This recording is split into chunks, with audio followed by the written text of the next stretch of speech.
Right, you'll have seen, if you've watched my previous videos, that I've had a number of sort of micro quads or that type of quad on the channel recently. And as I said before, that's really because the lads who I fly with were having sort of tiny whoop races, and I wanted to be involved in that. Although historically I don't tend to sort of bother too much with a sort of tiny whoop category. So before I've reviewed the Emax Tiny Hawk, which I really liked, albeit it's a little bit big and has a bit of a crappy VTX and camera, but as a whoop it performs really well, and as you can see, mine stood up to the bashing that I usually do. This is the remains of the Mobula, which I'm tired of fixing, and this is the V2 frame, which the newer Mobulas are coming with. So we'll have to wait and see how strong that is, but it feels less brittle than the original Mobula frame, but it still looks pretty flimsy versus the V1. And I've also been flying some 65mm whoops, the Eachine UK 65 and the crap box whoop, the 40mm one, which I built. And I've got to say, for general sort of indoor tight proximity, the 65mm quads win out. The Emax is probably my favourite overall, but it's a little bit bigger and sometimes becomes a little bit frustrating for that. And the Mobula I've got no time for, because as I said in my initial review, it just breaks too often, and I didn't think it really added anything to the table except tons of power, which meant you could use it outside. But the minute that you did, the frame broke, etc, etc. So the one I ended up loving was the Diatone GT239, which I know isn't the size of a whoop, but it isn't much bigger when you actually look at it compared to the Emax. And I can happily fly this indoors, albeit not very fast, but I can also take it outside around trees in long grass, etc, without worrying that it's going to bust every 2 minutes, because it's just been designed to do that. So today we've got in the new Eachine Trashcan. So as you can see, it comes in this nice little case. We've got some instructions, we've got the quad itself, you get a little USB charger, 4 batteries which are 300 mAh, 40 to 80C, 3.8 volts, and you get a little pack of goodies. So you get a set of spare props, some sticky back rubber, prop remover, screwdriver, and somewhat nicely an XT30 connector if you want to run this guy and not suffer from this huge sag that these little PH connectors create. So you'll see on other videos that on most of mine I removed the PH connector and just changed it to a normal JST connector, which solved a lot of the battery sag issues, gave a little bit longer flight time, and just meant that your OSD reading was more accurate when you were flying, as opposed to immediately dropping down to 3.5 or 3 volts. Connectors on this actually look a little bit better than the other ones that I've seen. So if you want better performance and less sag, just change it to the XT30 if you're happy to do that. So my initial impressions, or this guy has been basically designed to be better in every way than the Mobula 7. Eachine have reacted really quickly, and everything that people criticised or didn't like, or basically every single component, has just been upgraded. So we've got a better Cadex camera, I think it's the EOS 2. We've got slightly bigger motors, I think, what are they, 0803 as opposed to the 0802. We've got an F4 flight controller as opposed to the F3, but pretty much identical by the different chip. We've got a slightly better canopy. While it looks like the Mobula canopy, it's actually slightly better.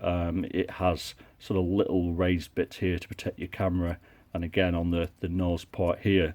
And as you see, it's got this little sort of like air vent, which will presumably push air onto the VTX as you're flying through the air.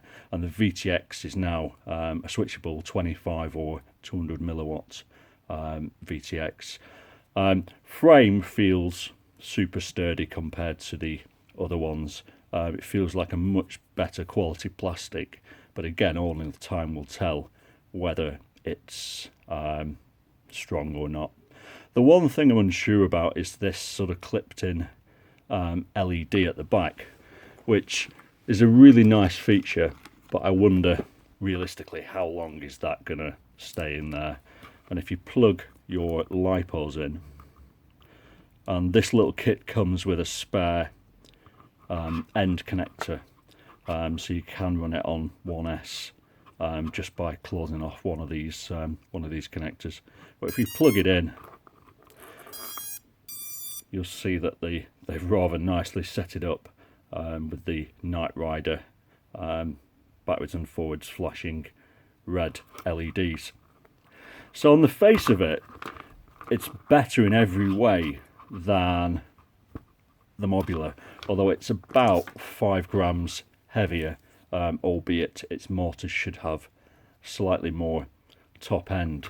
So what we'll do is we'll bind this guy up and see what the score is with them. I'm not going to go through the whole sort of Betaflight setup because I've done that on other videos which you can look at. But what I'm basically going to do is just set this guy up with my own rates and use the initial tune it comes with to fly it on acro, and then I'm just going to drop in the Project Mockingbird settings for a tiny whoop. And the bit I'm most interested in with those settings is the throttle curve. So the throttle mid I'll set to 1, and the throttle expo I'll set to 0.95, which should mean it's got a lot more power on the lower end because the curve will settle it out. Just looking at it, so that's a rather nifty little VTX that looks like it's been purpose built. It literally just sits between these grommets, and there's no sort of LED or anything on it, although I dare say it powers up when you do. So yeah, so that was a little bit of a pig to get back in, but I've got to say kudos to Eachine, because it's a really nice solution to your VTX and keeps it really low. Now the bind button is on the bottom of this guy, so that'll be the next part. Let's see if we can find it and get this bound up. Right, so the bind button on this little guy just sits basically under this little battery strut here. You just about see it. So it is just basically there where my driver is sitting. And on this one, what we need to do is just power this guy on, set your radio into bind mode, and then hold that button down for a couple of seconds. So I'll just get my radio. Alright, so I've just had a quick look, and this guy should bind in D16 and D8. And I believe from the factory it's set to FreeSky X, which is D16. If you want to do D8, you'll need to change it to FreeSky D. So let's just try and see if I bind. So plug this guy in, the light should flash red and white, and then if I just find that button,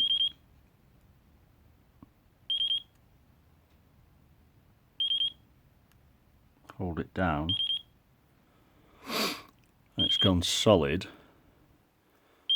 So I'm hoping, let's just try that again actually. I'm not sure I held it down properly. Apologies if you can't see this.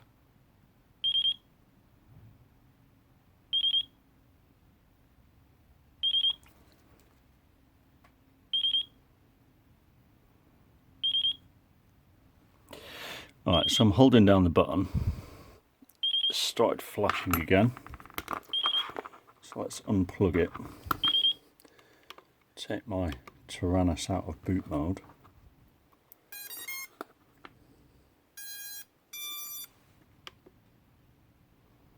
And it's bound. And we can see that because we've got the RSSI on my Tyrannus.